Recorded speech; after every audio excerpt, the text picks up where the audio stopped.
During this whole event, we encourage you to be tweeting, and tomorrow when the leaders will be meeting online, keep on the pressure. And now I will pass on to our moderator, Stacey, who will give you each a turn and we can hear from all of you. Thanks. Thank you, Laura. So good evening, everyone. My name is Stacey. I'm actually a student in a master's degree in Sciences Po in Paris. And I'm also the founder of a project called Penser l'après, which could be translated into thinking about what's coming next. And as we'll see during this event, thinking about the next step is something that we should all do, including our leaders. And too often they are being acting like if what's coming next is not important, and as if it was something really relying on the next generation, and we should say no to that. So that's what all the people talking with us tonight and this evening are gonna say, I think. So I'm really glad to be co-hosting this event, and I hope you'll be enjoying it. So now I leave it to the second co-host. Thank you, Stacey. Can everyone hear me okay? Yes, Larry with Rights for Climate, and as we're running very late, that's all I'm going to tell you about me. I suggest we jump right into the 27 voices. We're going to go in alphabetical order. Each country representative, each spokesperson will have just a couple of minutes to present their country scorecard, their climate scorecard. And then we will show a short video where they are speaking directly to their head of state or government in their own language. We've subtitled some of the videos, not all of them, but I think you will enjoy the diversity of languages that we have in Europe. So without further ado, let's go right into the first country in alphabetical order, which is Austria. And I'm happy to welcome Christian. You've unmuted your microphone, that's great. And I'm going to now share our screen. And so hopefully now you can all see the Austria scorecard. As you can see, there are 4 categories: greenhouse gas emissions, renewable energy, energy use, and climate policy. We did not make up these scores. We have relied on the Climate Change Performance Index, which has been developed and renewed, updated every year by the NGO German Watch in collaboration with Climate Action Network Europe. So we're very thankful to them for the in-depth research that they have done to generate these scores. So we've tried to simplify the scores and just make it from 1 to 10. And then what we did is that we decided we would give each country a plus or a minus depending on whether their environment minister has co-signed a letter, an open letter asking for a green recovery, which is what we all want. 19 of the 27 environment ministers have signed, and so those who did will get a plus, and those who didn't get a minus. So over to you, Christian. Good evening, everybody. I'm Christian Zauner. I'm with Parents for Future Austria and Parents for Future Global. But I'm also in 2 Austrian Fridays for Future working groups. And yeah, regarding the score, well, this is by no means satisfying, none of the categories. And I need to correct you, Larry, a little bit because we, based on that Leonore Kivesler, our new environment minister, has signed this letter. We advanced from a 4 plus to a 5 minus, but she has signed it. And this is also something where I want to be fair to the current Austrian Minister of Environment, Leonore Kivesler. She was the political director of Global 2000 in Austria and the board of Friends of the Earth Europe. So basically, she knows what the problem is, but she's just in office since January. The CCBI index was presented in Madrid at COP25 last December. So, yeah, the past is not at all satisfying, and this is not good. Currently, she has announced already, 2 days ago, she announced that there will be 2 billion euros for climate action dedicated in the next 2 years, in addition to the ones they have planned already for this year. So there will be some things working regarding thermal renovation and out of oil initiatives and 1 million roofs solar program and some other things. So perhaps this gives us a chance of reaching 6.5 perhaps. So this is still not satisfying enough. Therefore, I would like to, what I will do now next week is I will ask the cabinet to explain when they will be able to reach 8.5. And this is also I would like, because the best score, if I remember correctly, is something like 7.5. So Sweden. So what I would like to do is to open up a race for 8.5 out of 10 or 85 out of 100 points in the CCPI, and to ask all the countries to join that and ask their ministers how soon they will be able to read 8.5 in the CCPI. And generally, I want to say that it's crucial now in this phase that the EU and the EU country governments really act together and help each other in reaching the necessary greenhouse gas reduction path to make the EU a lighthouse for the whole world by taking serious measures with measurable milestones for each year. So not just that you have 2030 goals, but we also have goals for each and every year. Otherwise, we will end up 1 year before and say, oops, we cannot make it anymore. So we need these milestones for every year. And if we take the future of our children really seriously, and we as Parents for Future, we like to say that we love our children, and therefore we spend all our free time for Parents for Future normally, then we should adhere to the demands of Fridays for Future Austria, for example, which asked for a 50% reduction compared to 2005 in 2025, so 50% reduction of greenhouse gases until 2025 and carbon neutrality already in 2030. We know from the ozone hole crisis that governments can act, and the use of some F-gases have been forbidden to solve the problem of the ozone hole. And as Klaus Stöpfer, the German Minister for Environment, during the ozone hole crisis recently said, politics is the art of making the necessary possible. And now it is time for that the EU institutions, and especially the EU Council, makes the necessary possible. 198 parent-led climate groups have signed a letter we have written in the last week and published today. So 198 parent-led climate groups from more than 32 countries, mostly EU, but also worldwide, have signed this letter to the EU institutions, and you can find it on parentsforfuture.info, translated in all EU languages. And we are asking the EU institutions, and especially the Council, as we are now at a crossroads, and this is perhaps the last chance to get the Paris Agreement done, to take the right decisions for the sake of our children, because we love our children. Christian, thank you very much. Just to clarify one thing, which is that we are aware that Austria did sign the letter, but if they hadn't, then they would have had only a 4+. So actually, having signed it, move them up to 5-. That's the last chance to get now we're going to show you a video where you're going the right to decisions for the sake of our children, because we love it. And then we will move Christian, on. Thank you very much, Belgium. Just to clarify one thing, which is that we are aware that Austria did sign the letter, but if they hadn't, then they would have had only a 4+. So actually, having signed it, move them up to 5-. That's the last chance to get.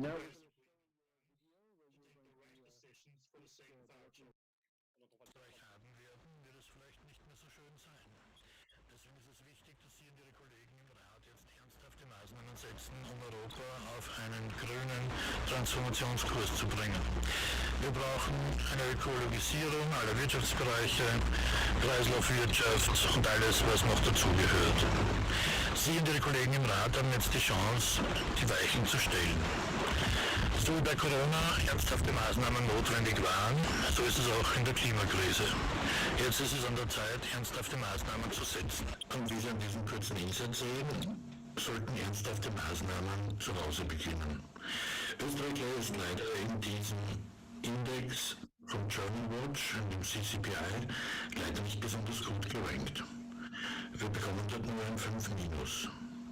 Bitte strengen Sie sich an, um für die Zukunft von unseren Kindern die richtigen Maßnahmen jetzt zu setzen. Danke. So thank you, Christian, for this amazing video and for calling up on your leaders to act and take actions. So now let's welcome Belgium. Hi. Hello, everyone. So as you can see, we have a pretty horrible grade. I was supposed to be here today with one of my friends, Anuna. She couldn't make it for some last minute reasons. So I want to tell you a bit about our country, how we are the last student of the class on the European level. We have a very complicated country that has hard time to be able to choose what direction we're going to be doing because we have three different governments in one country. It's very hard and very complicated, and we are very, very far away from all our objectives. And our objectives are not even close to the ones that the EU has set. And we know that what the EU have set as objectives are still not enough. So we are very far away. To give you an example, the north part of our country wants to have an objective of a reduction of 31% for 2030. And so that is clearly just they are clearly joking with us, just adding the word green to their dialogue to make it sound better, but clearly no action following. But I want to talk to you guys about a pact that we have launched on a European level with actually 600 NGOs and FFF youth and scientists and some also MEPs from the EU level. There was really lots of people together, and this pact is called the Climate and Job European Pact, and it's a way to finance the Green Deal, not only the Green Deal, actually more of the transition towards a zero carbon society. Sorry, I don't like to say the Green Deal because we know the objectives are not high enough and that it is not complete yet. I see the Green Deal for now as a book cover without a book in it, so we still have to write it down. And so this pack actually put forward three solutions to finance this transition. And the first one is, of course, stopping all financing inside all financing towards fossil fuel, because if you put a budget in saving the planet but the other to destroy it, it doesn't make sense. By the end of the day, you're not doing anything. So you should stop any budget that goes into destruction of the planet. Okay, so second of all, it would be to have a tax. This word is awful, but I'm not the best one to explain this. But it would be to say that every day when we go to the market, we pay a certain amount of tax, because to the EU, a 5% tax, whatever we buy, whether it's a phone or whether it's just our bag of chips. And so that percentage, you should know that for any person buying actions on the market, there is no tax. And so to make it fair, we use this money that we put a tax there of 0.001. So it's a very, very, very small tax, but that would be called a climate tax. And all this money goes only into the transition of our society. And third of all, would be to create a climate bank on a European level, which is totally possible. Every day we are making money, but this money goes into a bit everything, and it is not very clear even for me as a youth. But we need to create a bank, a climate bank, where the money would go only towards the actions and towards the projects of this transition. So this is kind of the pact. You can also go check it out. I can send the link in the chat. But yeah, I think that's mainly it for Belgium. We are pretty far away from what we should be doing. But I also know that there's a lot of people from North for Climate from Belgium here, and if you want to add anything, please go ahead. Thank you, Adelaide. So I know you have something to say to your Prime Minister, so we're going to show the video that you made, and we're going to watch it now.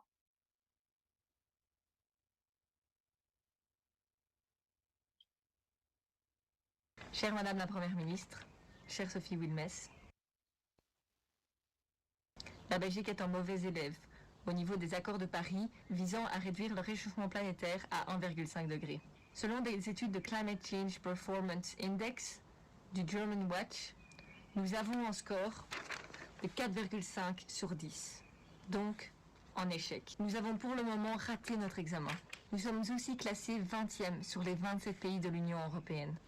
C'est pas très beau à voir ni à entendre. La Belgique échoue au niveau climatique. Et les jeunes en demandent plus. La Belgique, qui est un des pays fondateurs de l'Union européenne, doit pouvoir suivre le chemin que prend l'Union européenne. Aujourd'hui, ils prennent la bonne direction, vers une transition de société zéro carbone, et la Belgique devrait faire de même. Nous pouvons aujourd'hui prendre les bonnes décisions pour demain, pour les générations futures, mais aussi pour tous ceux qui vivent déjà les conséquences climatiques. Changeons le cap. Utilisons le tournant dans lequel nous sommes aujourd'hui pour changer notre société. Merci. Thank you, Adelaide. That's a really nice message, and I hope it's going to be heard by your Prime Minister, and they're going to act, because it's not looking good for Belgium. So I hope they're going to see it. So now let's move on to Bulgaria. Welcome, Bulgaria. Thank you. Good evening. My name is Martina, and I'm representing Fridays for Future Bulgaria. In short, the policies directed towards climate change mitigation and adaptation that Bulgaria has adopted and implemented till this day cover the bare minimum of what can be done and are just enough for the country to not be sanctioned for neglecting EU requirements.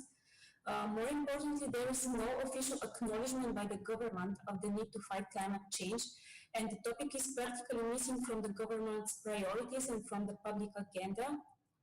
For example, Bulgaria recently joined the EU's coal region in transition platform, but with a resolution for preserving coal extraction and use beyond 2030.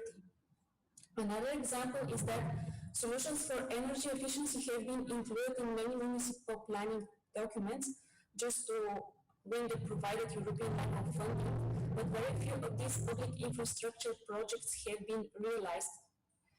The share of renewable energy reached 22% in 2018, but was accomplished only through big business and aimed only at profit, while small-scale energy producers were cut out of the picture.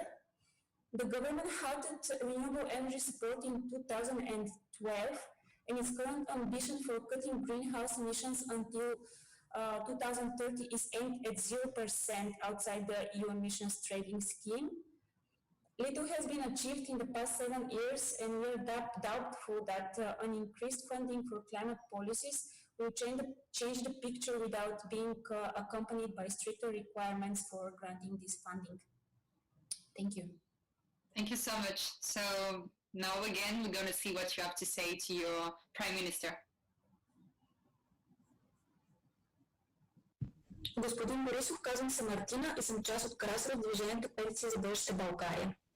Ако покачването на глобалните температури достигне прогнозираните 2 градуса от 2050 година, това ще се отрази на България с общо покачване на температурите, намаляване на валежите, природно изсушаване и екстремни метеорологични условия.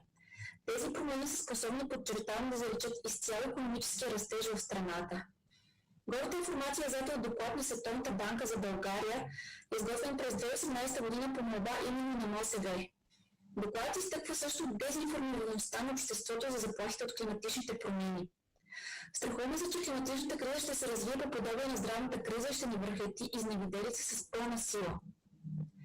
За да намалим последствия от глобалното затопляне е нужно да развием щадяща природата, конкурентна и демократична енергийна система, а не да защитаваме опитването статуквото на въгледобива и атомната енергия, да слагаме пречки пред реализирането на възобновяемите енергийни източници, да визираме усвояването на дървесина за екологична и благоприятна практика и да ограничаваме визията си за енергийна ефективност до санирането на лимитиран брой жилищни сгради. Благодаря за вниманието. Thank you so much for your message. So now we're going to welcome Croatia. So can you speak about a bit about your country and what's going on? So hi, my name is Franca, and afterwards will come Paolo. So today we're going to represent to you the score of Croatia on the scale. So Croatia has currently low level of GHG emissions per capita, and the current trend is flat, but still on the track for a 2030 target of -7%. And the GHG per capita and 2030 target compared to well below 2 Celsius pathway are medium, and the overall score is 6-. Croatia has medium share of renewable energy in energy use, and even though the current trend is very good, it is definitely not on track for below 2 Celsius pathway. The country has low level of energy use per capita, and it is better than 2020 target, but it can partly provide itself with self-produced energy, and it still uses the rest of the needed energy that is being imported from foreign countries. Current trend is considered to be flat but on track for 2030 target. National climate policy performance is low, while international one is ranked as medium, and Croatia has set an ambitious target of 36.4% share of renewable energy by 2030, but its ambition for energy efficiency target is ranked low. There is no phase-out plan for fossil fuel subsidies. Thank you so much. So I know you have also something to say to your Prime Minister and that you made a video. Oh, wait, yeah. Okay, wait, we have one more person. Yeah, I have also something to say. Okay, so keep it short, please. Okay, so to address climate vulnerability effectively, Croatia must improve coordination among the different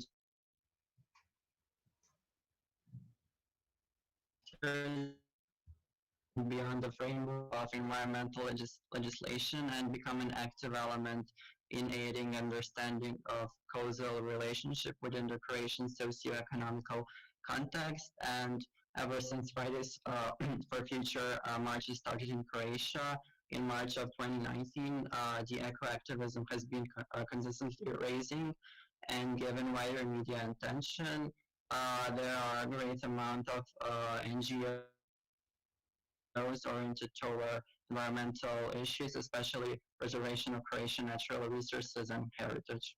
Thank you. Thank you so much. Bog svima, ja sam Paola. Ja sam Franka. I mi smo predstavnici Fridays for Future Hrvatske. Iako je Hrvatski sabor prihvatio strategiju prilagodbe klimatskih promjena do 2040. godine s ciljem do 2070. godine, operativni akcijski planovi za prvo petogodišnje razdoblje i dalje ne postoje. Hrvatska je vrlo ranjiva te ne postoji sustavna politika borbe s klimatskom krizom. Postoji nešto što u naslovima sadrže zvučne i obećavajuće pojmove, ali za toga nalazimo gotovo uvijek nikakav ili promašen sadržaj. To možemo vidjeti iz par prethodnih propalih prilagodbi bez kompletne i konkretne strategije. Apeliramo da se s mjesta poduzme nešto po tom pitanju. Apeliramo i na to da Republika Hrvatska prihvati EU zeleni plan kojima je cilj postići klimatsku neutralnost do 2050. godine. Plan je ujedno nova strategija rasta koja se stvari rješavanje nekih od najvažnijih klimatskih i ekoloških problema. Inovacije i rješenja koje poduzeća razviju u Europskoj uniji bit će temelj za daljnji komercijalni uspjeh na međunarodnoj razini. Tom će transformacijom gospodarstvo EU u budućnosti postati otpornije na rizike povezane s klimom i okolišem, a sve to naravno utječe i na Republiku Hrvatsku. Hrvatska kao zemlja velikih prirodnih bogatstava mora prepoznati važnost ovog ambicioznog plana. Moramo prepoznati ovu šansu i iskoristiti ju za preobrazbu naše industrije prema novim i čistim tehnologijama, a da pritom bolje štitimo okoliš, stvaramo nova radna mjesta, visoke dodane vrijednosti, jačamo našu energetsku neovisnost i sigurnost za gospodarstvo i za građane te budućnost ove države. Thank you so much. So we understand that the Green Deal might be a solution for many countries in Europe, and that should be the case for Croatia at least. So next we're going to welcome Cyprus. Hello, my name is Michelle and I'm an activist in Cyprus. As you can see from the scorecard, Cyprus is doing quite badly in many of the sectors. As for greenhouse gas emissions, well, the strategy of the country has been systematically failing the European targets and paying the fines. And this has to do a lot with energy because we are an isolated energy island that depends on imports of heavy oil for most its electricity. Unfortunately, instead of investing in renewable energy and electrical connection with other countries in order to reduce our emissions and increase the rate of renewable energy, the country is depending now on new plans for natural gas, and actually the European Union is funding the country with 100 million euros in order to build new pipelines for natural gas and new extractions in the Mediterranean. Thank you so much. So I think you have something to say to your president. Κύριε Πρόεδρε της Κυπριακής Δημοκρατίας, Νικόλα Στεσινάρη, οι πολιτικές της χώρας μας για την αντιμετώπιση και την προσαρμογή στην κλιματική αλλαγή, καθώς και για την προστασία του περιβάλλοντος, είναι από τις χειρότερες στην Ευρώπη. Σύμφωνα με το δείκτη απόδοσης για την κλιματική αλλαγή, η χώρα μας τερματίζει τέταρτη από το τέλος στην Ευρωπαϊκή Ένωση όσον αφορά τη δράση ενάντια στην κλιματική αλλαγή. Αυτό δεν είναι καθόλου παράξενο, αφού παρά την πομπόλη διακήρυξή σας στη Σύνοδο Κορυφής του ΟΗΕ, οι πράξεις σας δείχνουν το αντίθετο. Γιατί την ίδια ώρα εγκρίνεται ένα εθνικό σχέδιο για την ενέργεια και το κλίμα, το οποίο όχι μόνο δεν συνάδει με όσα λέει η επιστήμη ή με τη φιλοδοξία της Πράσινης Ευρωπαϊκής Συμφωνίας, αλλά στηρίζεται σε πρόστιμα για την επίτευξη του στόχου μας. Γιατί την ίδια ώρα προωθείται ένα τεράστιο έργο ορυκτών καυσίμων, το οποίο μας πληρώνει για δεκαετίες σε ένα μη βιώσιμο ενεργειακό μοντέλο. Γιατί την ίδια ώρα κλείνονται τα μάτια στα δεκάδες περιβαλλοντικά εγκλήματα που γίνονται στο νησί μας, στον βωμό της ανάπτυξης και του κέρδους. Ζητούμε λοιπόν να ψηφίσετε υπέρ της πράσινης και δίκαιης ανάκαμψης στη Σύνοδο του Ευρωπαϊκού Συμβουλίου στις 19 Ιουνίου. So we love the subtitles. I didn't get what you're trying to say, but it's coming soon. We're going to add the subtitles, and I think what we can understand that from your tone you are quite serious and that you're not happy with the way your country is scoring. So you're asking for change, I guess.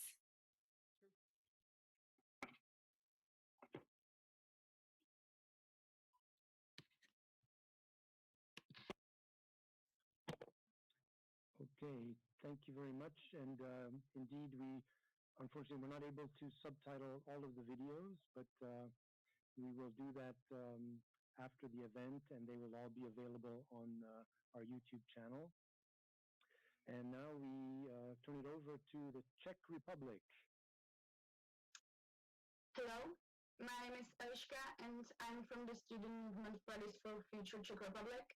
We are using mental crisis being addressed as a real crisis. If we look at the scorecard of the Czech Republic, our total score is just 4. In the category GHG emissions, our score is 5+. We have high emissions per capita, but the trend is good, and we are on track for 2030 target and for below 2 degrees Celsius pathway. In the category renewable energy, our score is 3. We have low share of renewable energy, and the trend isn't flat, on track for 2030 target of 22% and for below 2 degrees Celsius pathway. If we look at the energy use, our score is 5+. We have high energy use per capita. The trend is medium, but not on track for below 2 degrees Celsius pathway. And we have low ambition for energy efficiency. The last category is climate policy, where our score is 3-. We have no plan to fly by 2050. Our environment minister not signed letter for green recovery, and as I will mention in the video, we miss a mutual coordination with the European Union. As for green policy and the scorecard, the Czech Republic is one of the worst, and so I really hope it gets better. Thank you. Thank you very much, Eliska. And now let's hear what you have to say to your leader.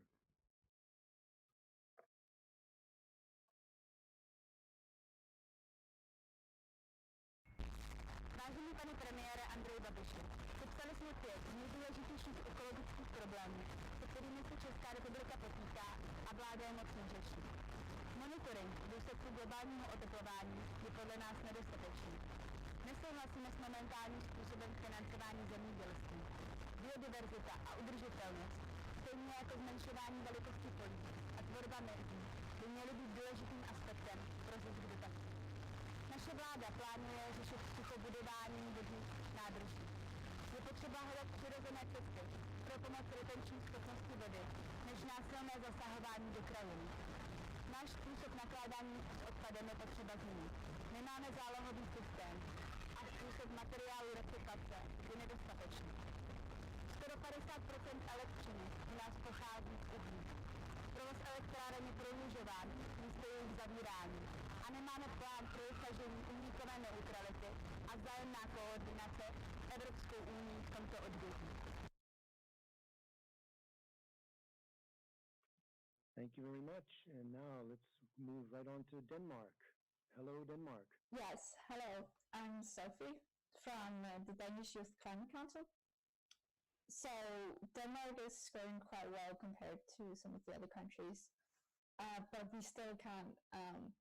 We can't stop here. So even renewable energy, we try to brand ourselves as being a pioneer. So that should be even more higher.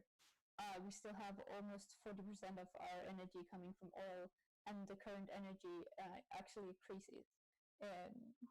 And then we have our energy use being quite low. And we, as a rich Danish country, should use our technology to develop and help other countries. So yeah, we should actually be try to work on being even higher and not being content with these numbers. Yeah. Thank you very much, Sophie. And if I'm not mistaken, you have saved us the trouble of doing subtitles, because I think your video is in English. So let's hear it. Hi, I'm Sophie from the Danish Youth Climate Council. One of our demands is a carbon tax. It's a cost-effective way of reducing greenhouse gas emissions. By increasing the price of CO2-demanding items, it becomes beneficial to reduce your carbon footprint, both as company and private. It is an essential tool to making green choice easier. We cannot wait for the demand or the supply to change to more sustainable alternatives, but an economically reasoning will drive both simultaneously. We hope for a carbon tax in Denmark, as well as the rest of EU.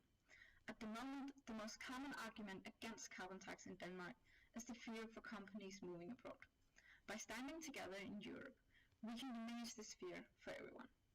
Another demand from us is to stop for extraction and search for new oil and fossil fuels in the North Sea. With the Paris Agreement demanding carbon neutral in 2050, the only thing to do is let fossil fuels stay in the ground. Sustainable energy investment starts to outcompete fossil fuels, making it, from an economically perspective, beneficial to invest in sustainable energy rather than fossil fuels. Thank you very much, Sophie. And let's move further north to Finland.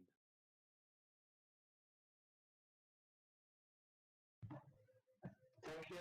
I'm Anton. I'm from Fridays for Future Finland, and just straight off, we can see from the score of 7 minus is very good compared to all the other countries. That has been that it's not really enough to seriously confront the climate crisis we're in, but our government has been eager to be climate leaders of the world, but they haven't really turned these thoughts into real action, and in many ways they have made the situation even worse by giving large bailouts to our airline companies and not providing any environmental regulations to go with it, and opening the Datteln for coal plant in Germany through our state-owned company Fortum.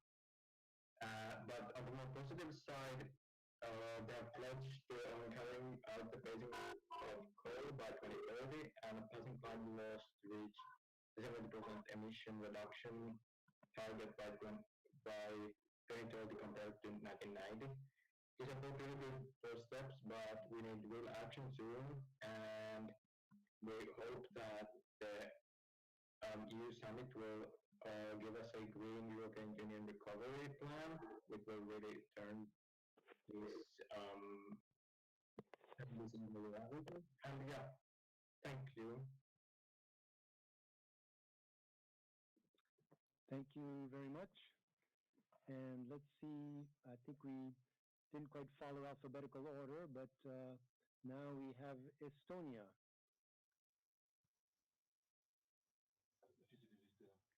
Okay, well, I'm afraid we don't have Estonia. So, well, we see that their score is 5 minus, so not great, not too bad, and we'll try to get someone from Estonia to join us another time. So we'll move right along then to France. I think you forgot to broadcast the Finland video.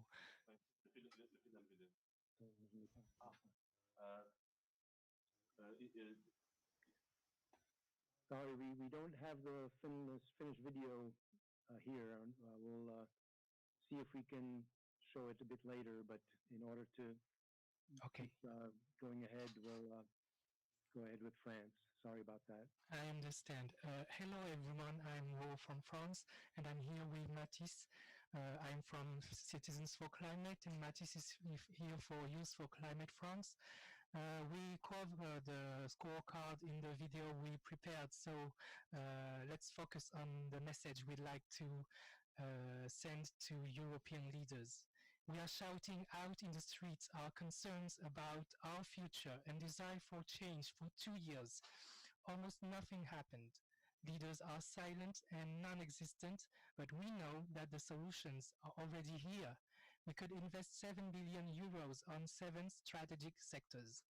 The solution proposed by I4CE includes renovating buildings, transport and energy management.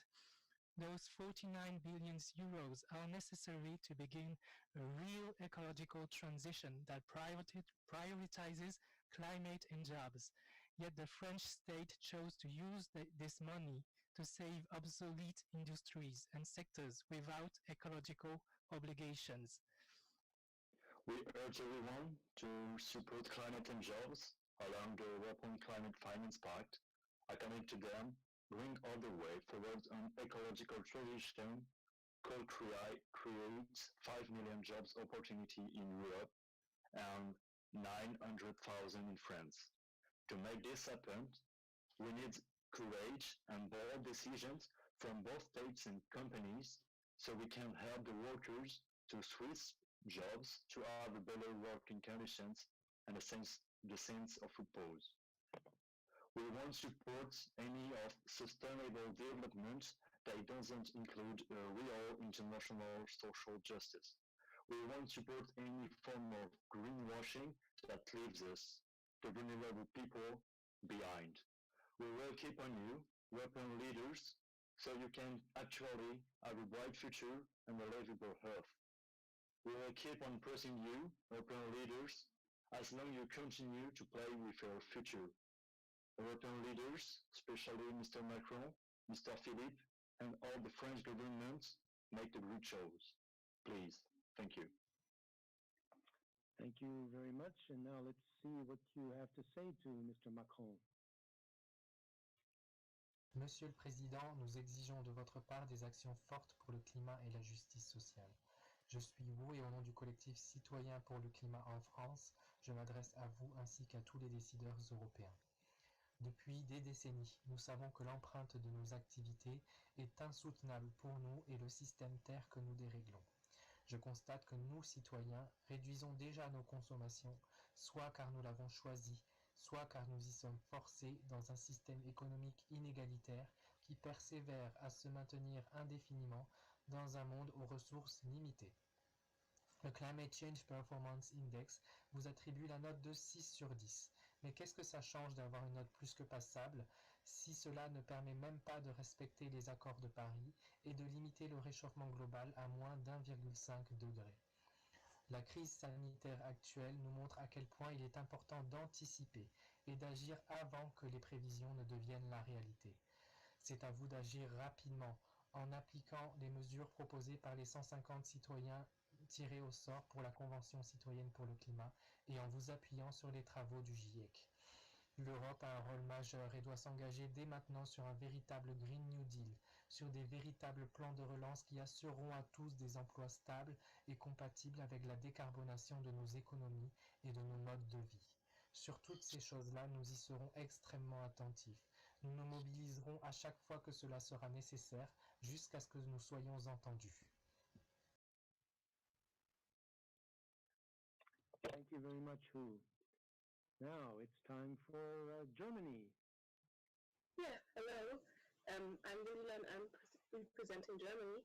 If you look at the German chart, it's in the middle, and yes, we have slightly improved in some sections, but it's still pretty low for such a rich country like Germany.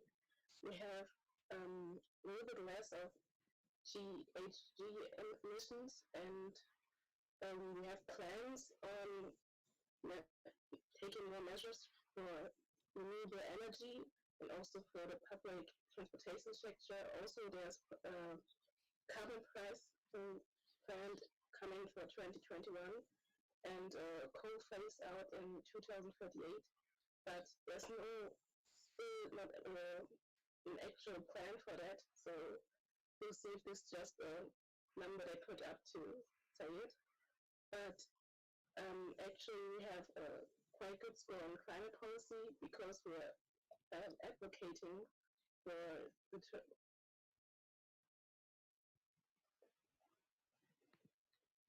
Can you still hear me? Yes.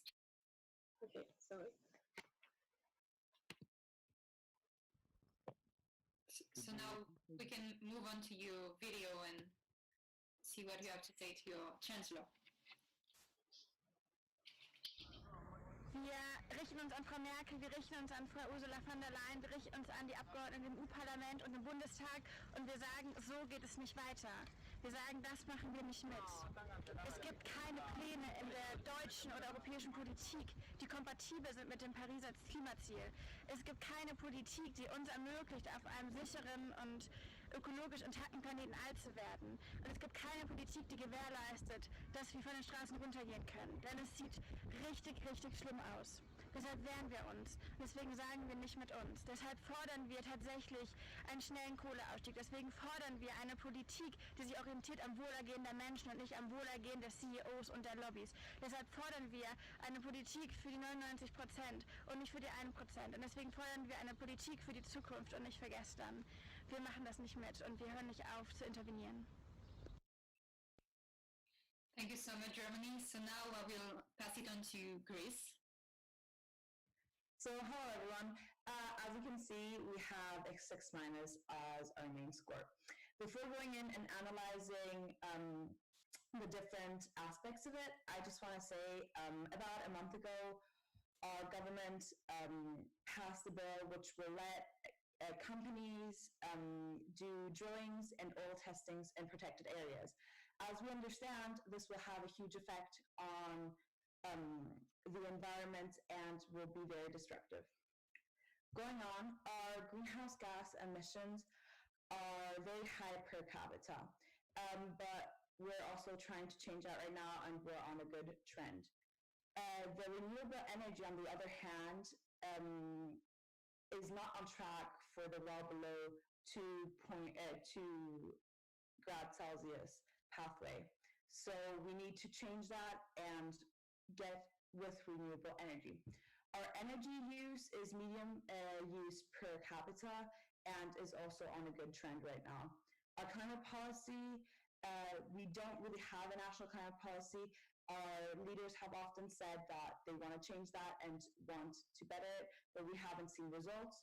We only have seen bills passed like the one I mentioned before. And we have also signed the Green Recovery, but we do not see results, and we see bills like the one I mentioned before still passing without really a consideration of what they're going to do to our country. Thank you so much. So would you like to say something to your Prime Minister? There is a video. I don't know if you have it. Yes, we might have it, so I'll check. So not yet, but maybe you can say something directly here, and we're gonna share it on our social media. Okay, so basically what we also, my sister did the video, but what we mentioned in the video that we want to see action right now. We have ways of enabling renewable energy in our country, and we want you in the parliament, and we want Gosses Hadzivakis and Kyrios Mitsotakis to act and start acting on their promises for climate change and how they're going to deal with it. Thank you so much. So no more promises, just action. Thank you for that. So now I will pass it on to Hungary. Hi, my name is Lily, and my English is not so bad, not so good, so the other Lily will speak. Yes, thank you. So as you can see, our overall score is 4-, which is not ideal at all. In terms of greenhouse gas emissions, we have improved a little bit, but we still need to do a lot more better.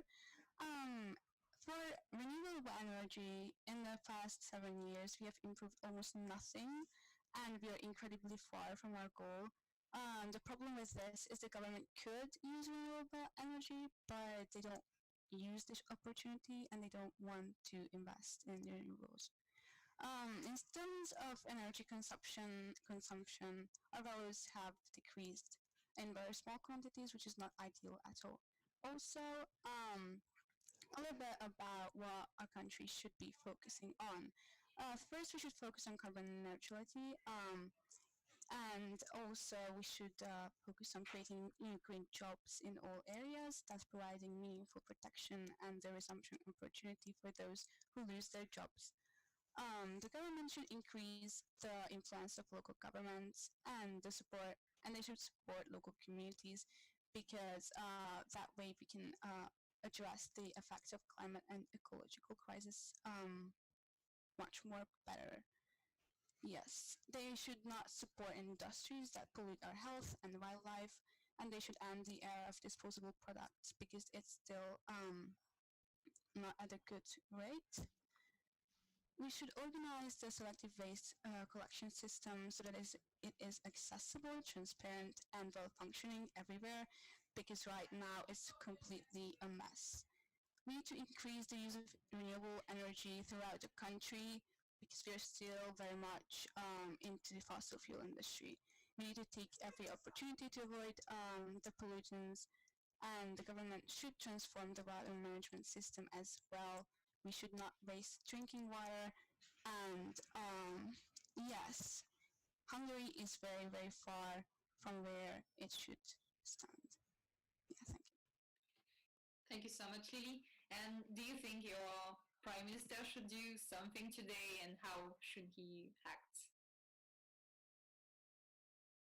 We created a video. I don't know whether it's here or not.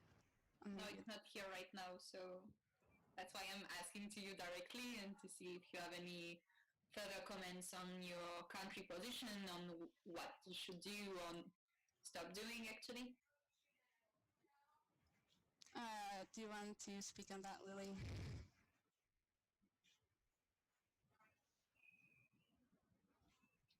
Sorry? I was asking whether you want to say something on that since you made the video.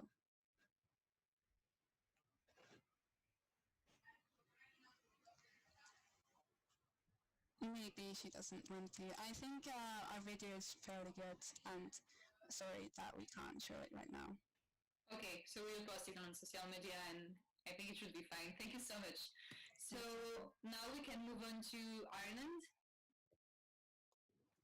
So Ireland has a score. Can everyone hear me? Cool.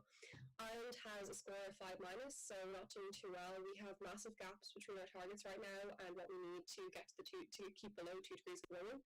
We also have really bad per capita emissions, and we failed to explicitly support the EU ambition for increasing the 2030 emissions reduction targets. In terms of renewable energy, we're doing a bit better thanks to increased investment in the last few years, but we still only have a 5% share of renewables, which is something we really need to be improving. With energy use, we're also not doing too great. A lot of our energy comes from non-renewables, and we have large issues with retrofitting homes and conserving energy. And then finally, for climate policy, we rank extremely low. So next week, our Supreme Court is hearing a case about our climate policy, which is only the third case in the world to go to the Supreme Court for climate policy. And our government's plans have been criticised by their own council for a lack of concrete decisions, commitments, or aims, which is why our score is so low here. In terms of Ireland, a big part of it is agriculture because it's a massive part of our economy and livelihoods, but it's also a massive part of our missions. So there has to be a focus on a just transition that helps all of the sectors. And our score is low across every single area here, especially with climate policy. So in Ireland, we've been fighting to change this, to get a concrete commitment from our government and to ensure that climate justice and science are at the fore of all action taken. And while this score did progress and while we did progress in the rankings this year, this is still a really low and really disappointing score across the board. And currently we're fighting for more ambitious, concrete commitments and delivery of action from our governments to bring this score up and change it. So. Thank you so much for this really detailed explanation on your country score. So now I know that you made a video addressing your leader, so we're going to watch it. We are living in a critical time. As we come out of this pandemic and plan for the future, we will have a window in which we can take steps for a green recovery that guarantees carbon neutrality, climate justice, and a safe, livable future. Our score right now is shockingly low, but now is the time where we can take steps to change that and make Ireland a global leader in climate action. That is where you come in. Dedicate your policies to meeting our targets, to guaranteeing carbon neutrality, to guaranteeing climate justice and a just transition. At a European level, you must support a green recovery in line with the EU Green Deal that guarantees a safe, livable future because there is no other option. With this action and commitment, we can bring ourselves into a new post-COVID normal, a normal in which we take dedicated action for the climate, in which we refuse to tolerate inaction, and in which our planet is made a priority. Toime Janelle down in Nice Fiardon Quilladina a Yamuk Lakela Anish. Gurmila Maragwiv. Thank you, Beth. So now we are going a bit southern than Ireland, and we are going to move on to Italy. Yes, so as you can see, Italy's total score is 6 minus. And on the global ranking for the climate change performance index, we got we were 26 on the 26th position. And you can see that we got a medium score for each category that was considered in these ratings, so greenhouse gas emissions, renewable energy, energy use, and climate policy, because the evaluators have found that Italy has not taken effective measures to improve our performance in any of these areas. And it has to be noted that though we got a medium rating regarding overall greenhouse gas emissions, when comparing our 2030 target regarding this matter to well below 2 degrees pathway, we can see that our targets are vastly insufficient. And as for renewable energy, even though again we get a medium score both for overall and when comparing our targets with a well below 2 degrees pathway, right now our current trend is very poor, even though we hope we might be able to improve this because our government plans to extensively fund renewable energy in its plans for economic recovery after COVID-19. And regarding energy use, we again get a medium rating. And as for climate policy, we score medium regarding both national climate policy and international climate policy because the evaluators have found that Italy does not take proactive initiatives in any international negotiations regarding climate change. And on national level, our targets are not yet compatible with the Paris Agreement and also lack effective measures for their implementation. Thank you so much. Would you like to say something to your Prime Minister? Oh, I think there's a video. Yes, there is a video. Presidente Conte, le abbiamo sentito affermare molto spesso che la rinascita dopo la crisi provocata dal coronavirus deve essere ispirata dalla sostenibilità. È il momento di tenere fede a queste parole. L'Italia ha l'opportunità di diventare in Europa e nel mondo un modello virtuoso di Stato che agisce concretamente contro la crisi climatica per il futuro dei propri cittadini. A livello nazionale dobbiamo adottare una linea politica che ci consenta di abbattere le emissioni di gas climalteranti e di ridurre l'inquinamento, in modo da poter realizzare la giustizia climatica. In Europa dobbiamo farci portavoce di un modello di ripresa economica che valga per tutti gli Stati dell'Unione sia basato sulle direttive del Green Deal europeo, per poter avviare l'Europa intera verso il raggiungimento della neutralità delle emissioni di carbonio. In questi ultimi mesi ci siamo trovati a dover affrontare una terribile emergenza, ma ora non possiamo lasciare che in nome della ripresa economica venga abbandonata la lotta alla grande crisi del nostro tempo, la crisi climatica. Ora è il momento di agire. Thank you, Italy. So now I'm going to pass it on to Latvia. Hi, my name is Viva and I'm from Fridays for Future Latvia. So as you can see, the total score for Latvia is 6. We are on track for well below 2 degrees trajectory. Among European countries, we have modest energy consumption per capita and a relatively good percentage of renewable energy. In 2017, it was 39%. However, fuel wood makes up a big part of it. We should invest more in solar and wind power. We must also invest in renovating and insulating buildings to waste less energy. To ensure climate neutrality, we must have a clear plan for a fossil-free future, and we must look at our land use system. Our current forest management is not scientifically sound. If we hope for more CO2 capture, we must preserve the old forests instead of clearing them intensively. Our Minister of Environment, as you can see, has signed a letter for green recovery, but we must insist on more ambitious 2030 targets at the EU level. We have the potential to become climate leaders, and we must do so as well. And we must do better. Thank you. Thank you so much. So now let's hear what you have to say to your leader. Premjerministra kungs, klimata pārmaiņas ir visu mūsu vislielākais drauds. Mēs nedrīkstam dzīvot aizņemoties no nākamajām paudzēm.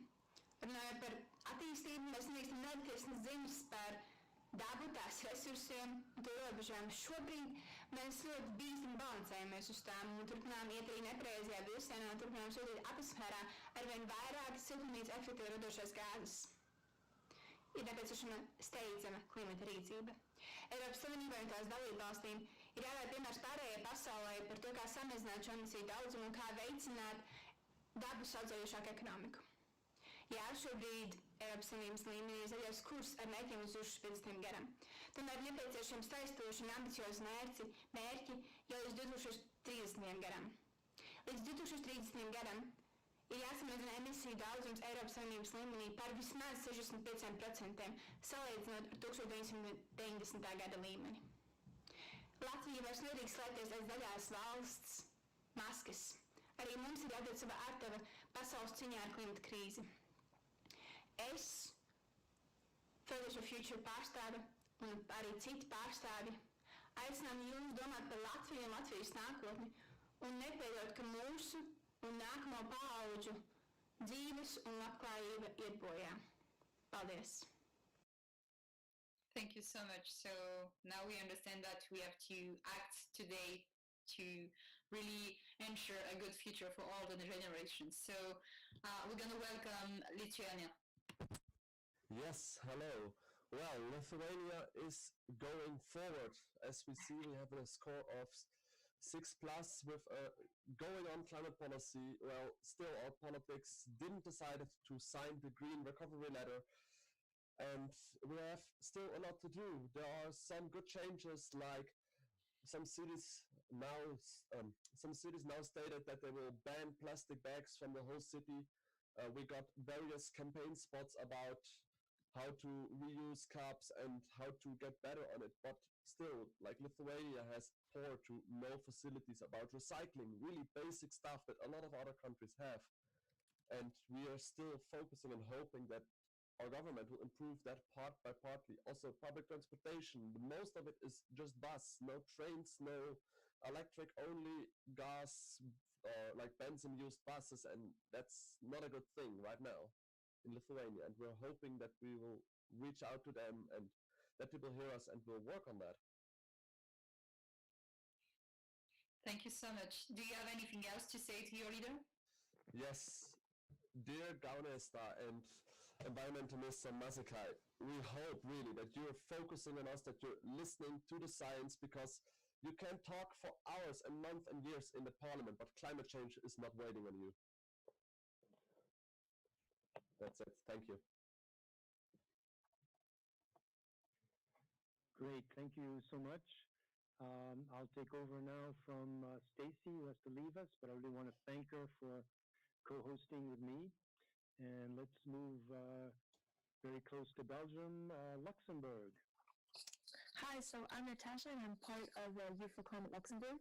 So as you can see, Luxembourg has a total score of 6+, which is actually, when you look at it, it seems good because we're 5th out of the 27 EU countries. But when you look at it more in detail, you can see that our renewable energy are extremely low compared to the rest. And as being Luxembourg, as Luxembourg being one of the richest countries, it is really unacceptable that we have the money, but why aren't we not investing in renewable energies?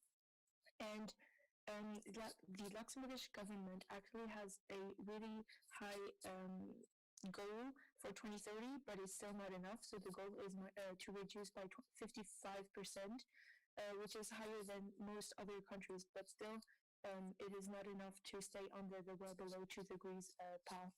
So there's the video explaining more in details. Thank you, Natasha. Let's see the video. Monsieur le Premier Minister Xavier Bettel, Lützeburg als par rapport zu den anderen 27 EU-Memberstaaten auf Platz 5 Climate Change Performance Index von Human Watch, mit einer Not von 6 von 10. Et gesagt aus, wie wir gut aufschneiden, wenn es um Klimapolitik geht. Mais, als ein reiches europäisches Land und als ein von den Gründungsmembern von der EU müssen wir als mehr gehen. Klimakrise ist ein globales Problem an allen politischen anderen. Lützeburg als ein von den privilegiertesten Ländern in Europa, also mit gutem Beispiel vorgehen. Wie können wir von anderen Ländern erwarten, dass wir Carbonneutralität erreichen, wenn wir selber noch nicht am Ziel gekommen sind? Luxembourg, let's make it happen, als ihr Slogan. Dann halt Versprechen, let's make carbon neutrality happen, let's make green recovery happen, and let's make climate justice happen. Merci. Great, thank you, Natasha. So now we are going to go to Malta, and let's see. I know we have Stephen, but maybe we have also another representative of Malta. There was a bit of confusion there, but maybe let's give Stephen a chance to present the Maltese scorecard. Okay. Good evening, everyone, and thank you for hosting this event. So again, at first glance, Malta actually scores fairly well with a 6+, which puts us in the better half. And we have made, to be fair to the authorities and to be fair to the governing party, we have made some progress over the last few years. So greenhouse gas emissions did fall by around 30%. Now, Malta is the smallest country in the EU. So when you think of Malta, think of a mid-sized European city, so we're 500,000 people. So that 30% reduction was because we closed a coal power station, and now most of our electricity is generated from natural gas. And our greenhouse gas emissions per capita, they're quite low. Again, our climate helps because the winters are very mild, so we don't have to heat our homes, which means that we don't need to use as much electricity. Our renewable energy sources, only 9% of Malta's energy is generated from solar or wind, which is an improvement from next to nothing, as it was 10 years ago, and there has been heavy government support, and a lot of the uptake has been private individuals or families, because it reduces your electricity bills. But there's a very long way to go if Malta is to be within that 2-degree limit. And for our climate policy, this is where Malta is lagging behind, and quite badly. We do have a Climate Action Act, which was passed in 2015, which did try to limit Malta's emissions and to try and get us in line with the Paris Agreement.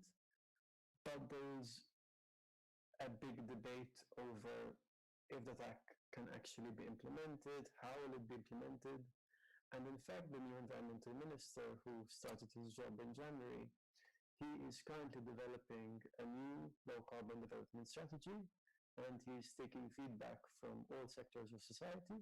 So me and a number of other environmental activists have met with the minister and we've discussed policy, and that should at least help improve the score moving forward so that Malta can actually achieve climate neutrality as soon as possible, at least by 2050, but ideally before.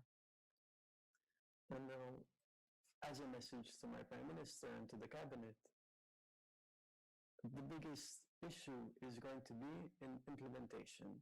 So we can talk a lot about climate, we can talk a lot about climate emergencies, but fact of the matter is we need to act and we need to implement what is recommended by the experts. Thank you. Thank you so much, Stephen. And I know that you're in the midst of exams, so we really appreciate you taking the time to join us.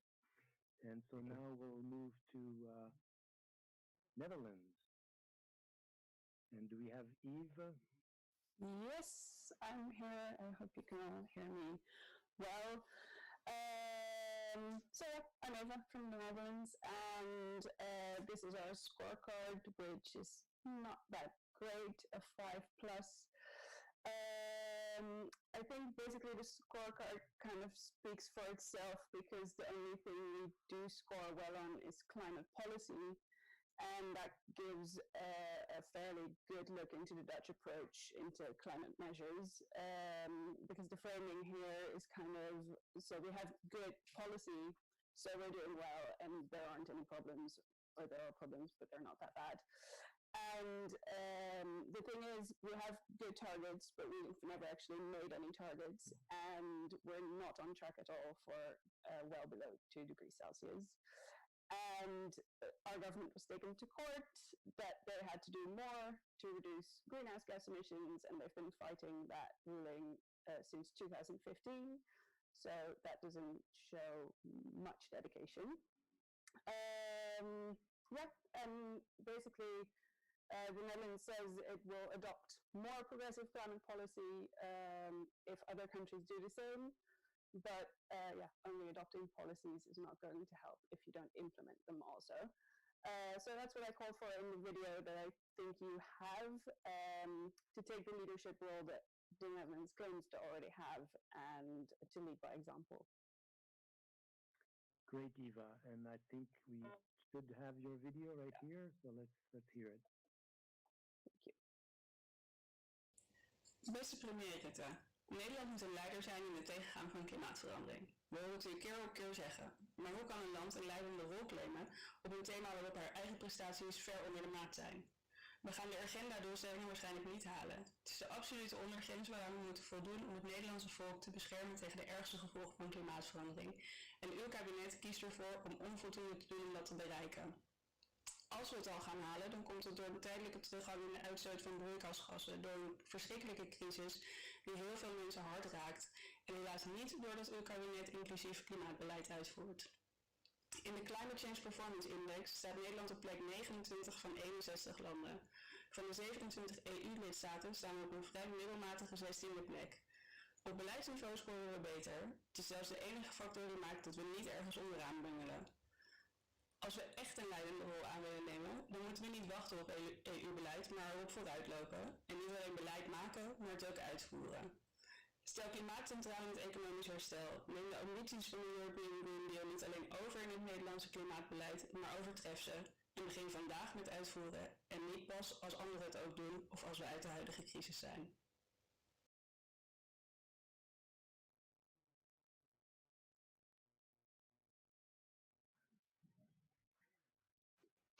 I guess it's my turn.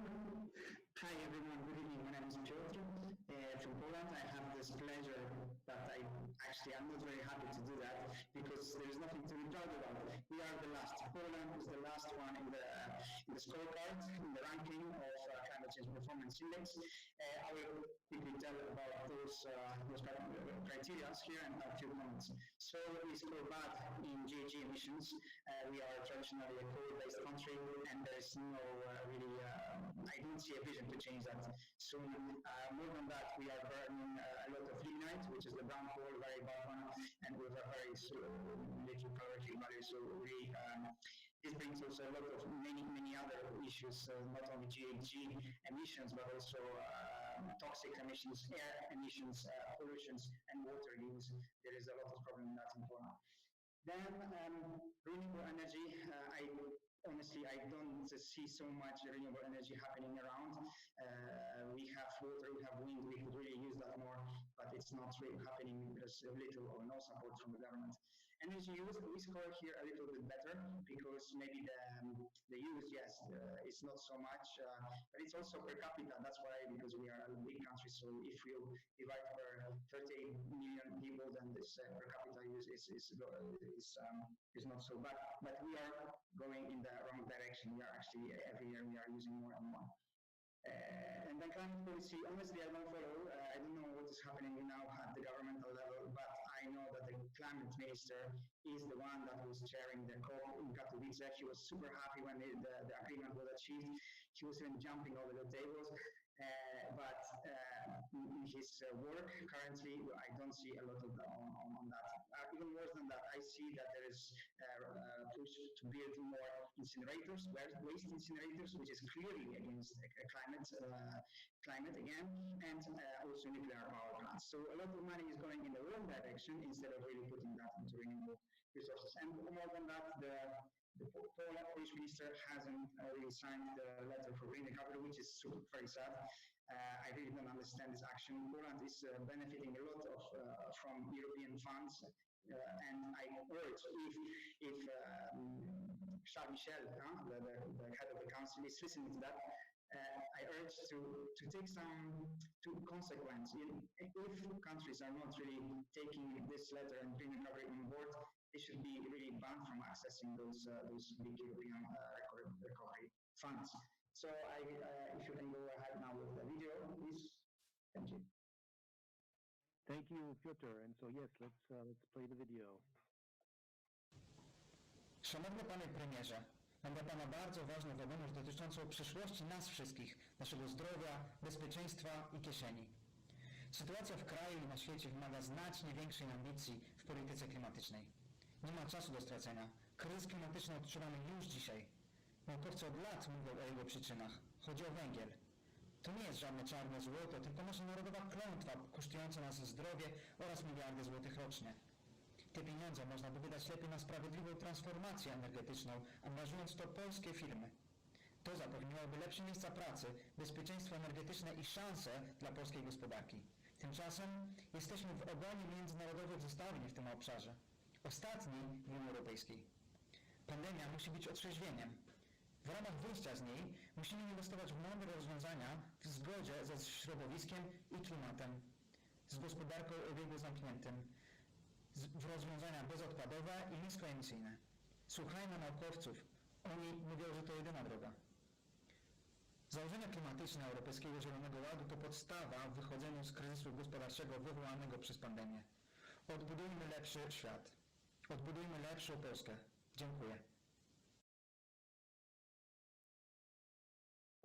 So thank you, Piotr. And indeed, coal is certainly a curse, climate curse, not just for Poland, but for all of us. Now, let's move to Portugal. Do we have Portugal with us? Yeah, hi. Hi. I'm Andrei from Fridays for Future Portugal, and I'm bringing my country's scoreboard. Our average value was 5 out of 10, placing Portugal in the medium performance group. We received a high-level value when it comes to climate policy, a 10, considering our government's commitment to the carbon neutrality target by 2050. However, we are below the required, receiving only a 4 when it comes to renewable energy, meaning that we still ensure fiscal benefits for coal, and when it comes to emissions category, we see no compatibility with the 2030 targets. Our Fridays for Future organization message is very simple. We need to leverage the effort on putting climate policy in place. For instance, the coal-firing Singe was disconnected recently. But this isn't enough. We need to make sure that a green transition and a more sustainable political context takes into consideration the guarantee of social rights and protects the workers. That's why our national organization is very involved with social justice movements. Right now, it's important to tackle the climate crisis with the same urgency that we treated the corona crisis. We believe that a green recovery is possible, but we need stronger action from the people and the government, meaning that we should learn that with the COVID-19 pandemic about distant working and collaboration. Yeah. Thank you very much, Andrea. Now we play your video. Caro Primeiro-Ministro, de acordo com o Índice de Desempenho de Alterações Climáticas, Portugal recebe 5 valores em 2, descendo 8 posições e situa-nos agora no grupo de Medium Performance. Temos verificado no nosso país o aumento do consumo de energia e no aumento das emissões carbónicas. E à altura de nos perguntarmos qual é a coerência política de um governo que, no que toca às energias renováveis, continua a garantir 2,3 mil milhões de euros para os benefícios fiscais do carvão? E qual é a coerência política de um governo que, no que toca às emissões carbónicas, continua a deixar em marcha um projeto de expansão do aeroporto, colocando em causa valores ecológicos, climáticos e sociais? É a altura de pensarmos seriamente sobre o que implica uma recuperação verdadeiramente verde, uma transição justa para a sociedade e para os trabalhadores no nosso atual contexto político. Novos investimentos devem ser feitos a pensar na crise climática e ecológica. Não cometer o erro de acrescentar mais sobrecarga à dívida ambiental que deixamos às futuras gerações. É crucial que as políticas de recuperação protejam a riqueza e a segurança da nossa casa comum. Este é um momento crucial para o futuro das nossas crianças e jovens. Estamos atentos e esperamos que o seu governo mostre a coragem necessária para tomar as decisões corretas. Obrigado. Great to hear both generations there in Portugal. Now let's go to Romania. Hi, so I'm not gonna talk about how good this score is, even if it's not so good, it's -6. I'm gonna talk about what is wrong with this score. And the first thing that we young people and climate activists cannot be agree with is the way they are doing the reports. And we have two particular issues. One is the reference year, which is 1990, and we had the fall of communism in 1989. So since then, our fabrics are shut down, our industry is falling apart, and of course, we do not emit as much as we emitted right after the fabrics are still working. And the second point that we cannot agree with is the surface that it's used when they are doing the reports, because they are referring to all the citizens, like the emissions, for example, are for capital, and 43% of our population is still living in the countryside, in the rural area, and around 27% of our population doesn't have indoor flushing toilet for the sole use of their house, according to a report from Eurostat from 2018.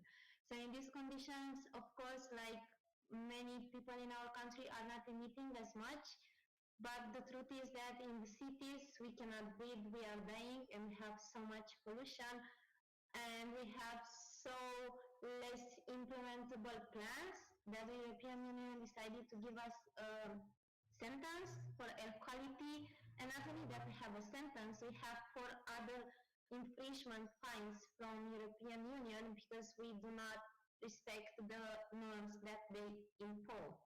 So yeah, we have some progress. We are making progress in the energy mix that we are using, but like we feel that the only right grade, the only right score is the one for climate policy, because yes, we don't have climate policies.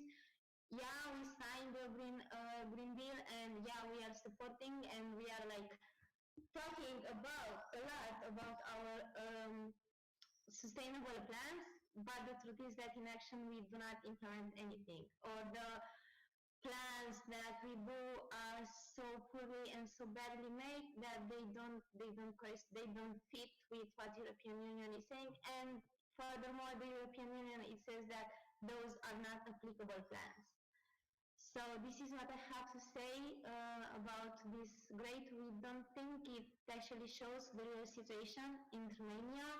And as I said, on paper we look good because population and because of a wide range of rural land that is not polluting that much.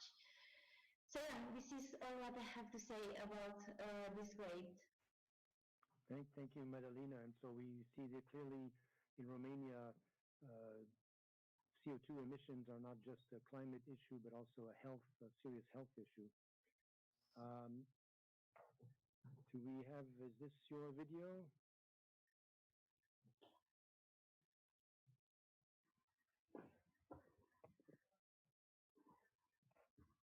Let me see. Domnule președinte Constantin Iohannis, numele meu este Madalina Scarlat și vorbesc în numele tuturor tinerilor din această țară. Noi toți vă spunem că este rușinos ca o țară cu atât de mult potențial ca a noastră obține o notă atât de mică pe indicele de performanță al schimbărilor climatice în ceea ce privește politicile de climă pe care le dezvoltăm. Știm bine că nu avem gata planurile pentru 2030. Suntem conștienți că planurile noastre de dezvoltare durabilă sunt atât de puțin implementabile încât primim anunț de încălcare de la Comisia Europeană. Da, s-au făcut niște progrese în ultimii ani, dar nu este suficient. Merită mai mult. Putem face mai bine. Dumneavoastră, ca șef al statului, aveți responsabilitatea să conduceți România pe o cale fermă către neutralitate carbonică și să susțineți un pachet de redresare economică bazat pe Pactul Verde European cu obiective mai ambițioase. Suntem viitorul acestei țări și vrem să știți că vă vedem. Okay, so I'm sorry we didn't have subtitles for that video, but we'll be sure to add them and they'll be available on our YouTube channel. So now we go to the Slovak Republic. Yes, thank you very much. Hi, my name is Jakub. I'm from Fridays for Future Slovakia. I'm looking at our scorecard. I think it basically fits our current climate situation in Slovakia. So we have still a lot of greenhouse gas emissions, especially from coal and nuclear energy. We've been promised by the last government that the coal will end by 2021, and the new government that was elected just before the pandemic is trying to hold that promise. Yeah, we have to invest much more to our renewable energy, which with current situation of pandemic is a big question because most of our industries and economy is currently built on supporting the automobile industry and big factories. So we don't know if there will be enough political will to use the money from European Union or other sources to invest in renewables, but we will definitely as a climate movement try to change that. Also, the energy use in Slovakia is quite bad. As with most other Eastern European countries, we have a very big problem with the energy efficiency of our buildings, so we need to change that in order to consume less energy. And our climate policy at its current state is quite weak. We are signatories of the Paris Agreement, but we don't have a climate policy that would actually state the steps we need to take specifically to reach the carbon neutrality by 2050. And as I said earlier, we are kind of, as a movement, still unaware of what the real plans of the new governments are because they were elected just before the pandemic. But we have a great hope in the person of the new environmental minister who signed the Green Deal agreement and realizes that this situation is an opportunity that we need to use in order to kind of make a step or jump toward a more sustainable future. Thank you, Jakub. We certainly share your hope, and now let's watch your video. Thank you. Pekný deň všetkým, moje meno je Jakub Hrbaň a som organizátor hnutia Fridays for Future na Slovensku. Nebudem klamať, sú momenty, najmä v poslednej dobe, kedy je neskutočne ťažké vidieť nádej. Viac menej pre kohokoľvek a čokoľvek. Hovoriac to ako aktivista, predovšetkým aktivistom vnímam, že pred sebou máme neskutočne ťažkú úlohu. Posledných pár mesiacov bolo skúškou pre našu spoločnosť a celkovo samotný systém. Skúška, ktorú sme pri všetkej úprimnosti nezvládli. Posledných pár mesiacov pandémia nám ukázala, že náš systém nie je pripravený na zvládnutie akejkoľvek krízy. To sa s ohľadom na klimatickú krízu jednoznačne musí zmeniť. Ako postupne korona ustupuje, ako sa otriasame z následkov pandémie, ako aktivisti a aktivistky sa musíme uistiť, že naši politickí predstavitelia, poslanci, poslankyne, ministri a aj vy, pán premiér Matovič, si uvedomia, že cesta návratu k starému normálu nie je riešenie. Že potrebujeme definovať nový a lepší normál pre našu spoločnosť. Pandémia ochorenia COVID-19 nám totiž ukázala, čo znamená žiť v kríze. Obdobie pandémie nám však rovnako ukázalo, že ak je to nutné, vieme sa zastaviť a vieme sa spamätať. Vieme spraviť nemožné možným a vieme, teda predovšetkým viete, vy, naša vláda, ministri a premiér, konať rýchlo. A aj preto vám teraz neostávajú už žiadne výhovorky. A pokiaľ zlyháte a nezačnete okamžite konať a riešiť klimatickú krízu v prospech ľudí, spoločnosti a budúcnosti, planetárna klimatická kríza sa stane nevyhnutnou budúcnosťou každého z nás. Takže prosím, počúvajte nás a počúvajte vedcov, počúvajte odborníkov. Môže ísť o tú najväčšiu, ale hlavne poslednú šancu, ktorú na záchranu tejto planéty dostaneme. Ďakujem. Okay, I think we had a little trouble with the synchronization of the subtitles. We'll try to fix that. But let's move right ahead to Slovenia. Hi everyone, my name is Simon and I'm from Youth for Climate Justice Slovenia. As we can see, our score is really low, which is disappointing but not surprising as our climate policy is bad and its implementation even worse. So first off, we have the GHG emissions score around 5.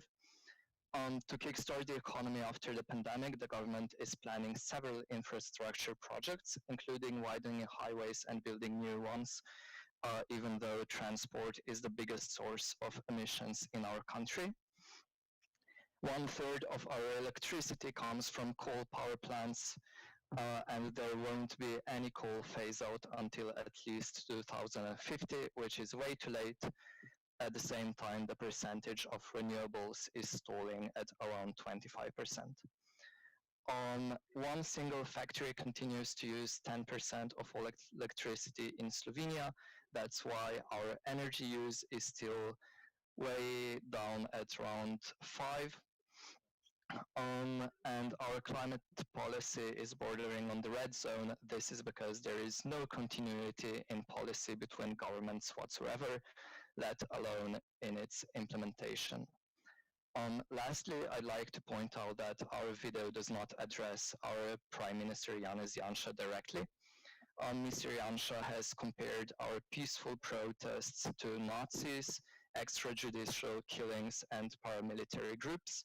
Furthermore, he does not believe human activity drives climate change, so failing to even consider our proposals and not reaching even minimal standards of basic human decency is why we don't see him fit to lead us into the climate crisis. Thank you. Wow, that's really shocking to hear, but we'll still play your video. Slovenija se segreva dvakrat hitreje od globalnega povprečja. Pustijo nas naravne nesreče, veča se vsestranska škoda. Kljub temu pa Slovenija ni na poti do dosega cilja 1,5 stopinje Celzija, saj namerava do leta 2030 znižati emisije TPG samo za 56% namesto 55%, ki jih priporočajo znanstveniki. Zato je ključno, da ukrepimo zdaj. Potreben je celovit in jasen časovni načrt opuščanja fosilnih goriv. Opustiti je treba škodljive subvencije in preusmeriti sredstva v celovito razogljičenje. Nujno je zmanjševanje porabe energije v vseh sektorjih, predvsem pa v industriji, ki velja za eno največjih porabnic poceni električne energije. Odločno moramo tudi povečevati delež električne energije pridobljenih iz obnovljivih virov, predvsem iz sonca. Povečati je treba delež javnega prometa in spodbujati lokalno ekološko pridelano hrano ter druge oblike lokalne ekonomije. Za vse to pa najprej potrebujemo vključujočo politiko, to je predpogoj za celovito podnebno politiko, ki bo demokratično vključujoča za vse. Great. Okay, now España. Hi. Okay, we can see here that what we are doing is not enough. We have a lot of work to do to change this score in Spain. Actually, the last climate change law approved in May this very year is not ambitious enough to achieve zero neutrality by 2050. Instead of an annual reduction of 7.6%, this law proposes just a 3% greenhouse gases emission reduction per year. So I just want to say, for example, this COVID situation has shown us how fragile our society is, how fragile our economy is. It has reminded us of what is truly important, how much lives matter, how much good quality, universal and public health services matter. This situation is also an opportunity to change for the better. We need to think about changing ourselves instead of changing the climate. We need to invest in sustainable renewable energies, especially solar energy in a country where we enjoy tons of hours of sunlight. But we also need to really think about degrowth in our consumption and our energy use. And of course, it is about time we abandon our fossil fuels economy, because fossil fuels have had an important role in bringing us to this crisis situation, and they should already be something of the past. We won't allow bailouts for fossil fuels. We need to strive for future, for a green and just future. And that will only be achieved by changing the present.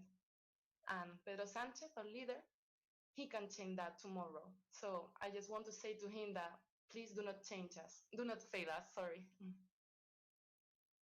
Thank you very much, Marta. And I was in Madrid for the COP25 in December, and I met a lot of Spanish activists. So it's great that many of you are fighting the good fight. Now let's hear your video.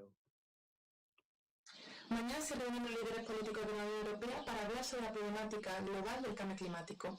Hoy la juventud responde diciendo que basta de palabras que acaban convirtiéndose en humo. No nos valen más promesas vacías. No nos vale celebrar una cumbre por el clima en Madrid, cuyo lema es tiempo de actuar y no actuar. Según el Climate Change Performance Index de Human Watch, España está suspensa en materia de frenar el cambio climático, con un 4,5 sobre 10. Parece que nuestros dirigentes, que vienen escribiendo, les sigue faltando la ambición que nos exige la ciencia, puesto que no contamos con medidas contundentes para abandonar la economía basada en combustibles fósiles y nuestros objetivos nacionales son insuficientes para mantener temperaturas bastante por debajo de los 2 grados. Algunas cosas que están claras. Primero, la crisis climática mata más que el coronavirus, mata en todo el mundo, aunque mate más en unas zonas que en otras. Segundo, la comunidad científica sigue recalcando que tenemos que hacer todo lo posible para evitar que el aumento de la temperatura media global supere el 1,5 grados. Tercero, no estamos haciendo todo lo posible, no estamos haciendo todo lo que está en nuestras manos, todo lo que tiene que estar en nuestras manos hacer. Parece que nuestros dirigentes tienen miedo de escuchar a la ciencia, de hacer lo correcto. Pues ¿saben qué? Que la juventud también tiene miedo. Pero no solo la juventud, también nuestras madres, nuestros padres, nuestros abuelos, nuestras abuelas. Tenemos miedo por nosotras mismas, pero tenemos miedo también por las generaciones que vienen. Tenemos miedo de más pandemias, de más incendios, de más inundaciones, de más desastres. Tenemos miedo por un futuro por el que no teníamos que tener miedo. Hoy lo vamos a decir, tenemos derecho a este futuro, todas las personas y todas las criaturas del planeta. Queremos una transformación justa y verde. Thank you, Marta. And you're absolutely right that the climate crisis kills. And I noticed that many of you are using the term climate crisis instead of climate change. And I think that's absolutely right. We have to call it a crisis, just like the coronavirus crisis. We are dealing with a serious planetary crisis. but let's move right on to last but certainly not least, Sweden. Hello, my name is Petra. I'm working for Saturdays for Future tonight.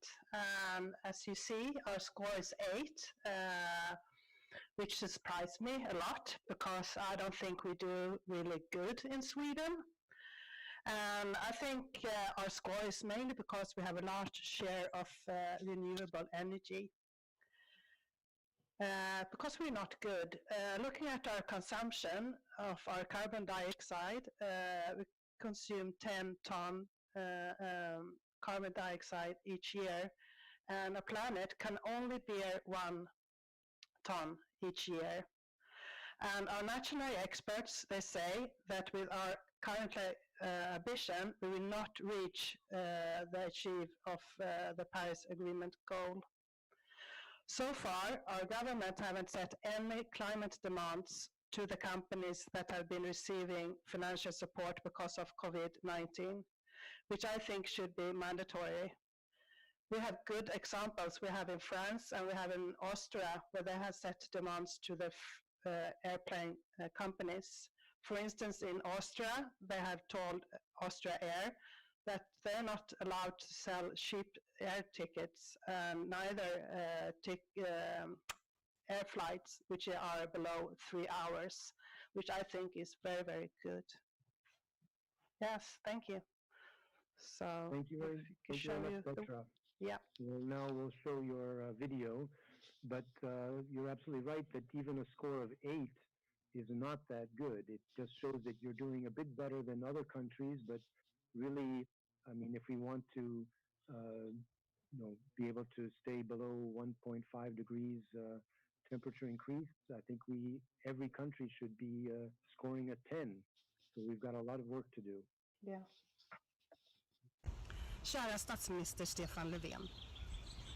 Enligt Dagens Nyheter så är världens koldioxidbudget slut om 7 år. Klimatförändringarna är skenande. Stora delar av planeten blir obeboelig och hundratals miljoner tvingas på flykt. Nu vill vi att ni sätter människor och klimat på högsätet. Ni skapar hållbara jobb och skolar om där det behövs. Vi behåller kolbindningen i skogen. Vi tillåter inte Sveaskog att avverka viktig skog. Vi lämnar fossilekonomin bakom oss. Vi tillåter inte offentlig finansiering av fossil verksamhet. Vi sätter ett högre pris på koldioxid. Vi investerar inte i utbyggnaden av Primraff. Vi förbjuder billiga flygbiljetter och flygresor kortare än 3 timmar. Vi låter svensken mäta sitt klimatavtryck och göra hållbara val. Vi kommer fortsätta informera er om klimatkrisen fram till att ni tar ansvar för vår framtid. Tack!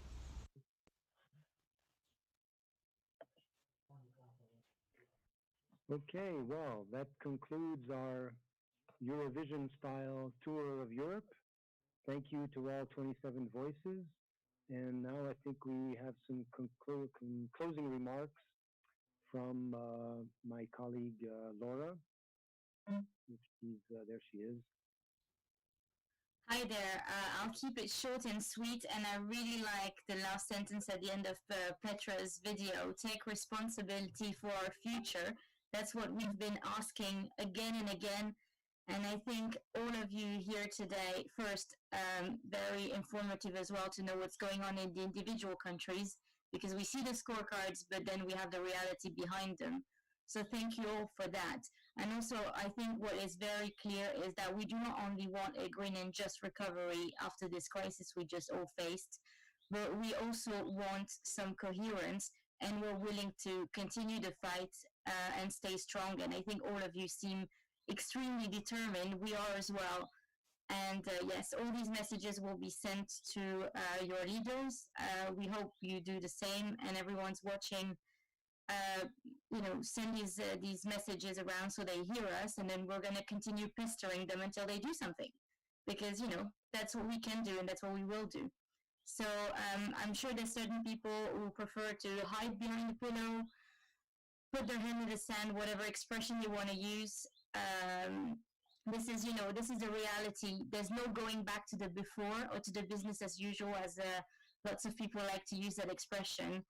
So we have to change now. We have a short window of opportunity to do it, and to do it in a big way, in a radical way. And I think this is time, and we're all ready to push for that.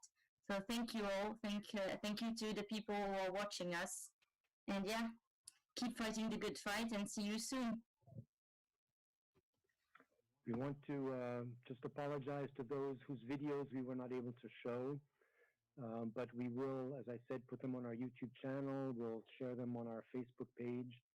And we think this is a great opportunity for us to reach out to citizen movements, youth movements all over Europe. And we definitely want to stay in touch with you and work together. Thanks. The idea also is to create an alliance between citizen movement and youth movement, because all together, of course, we are stronger. Thank you very much.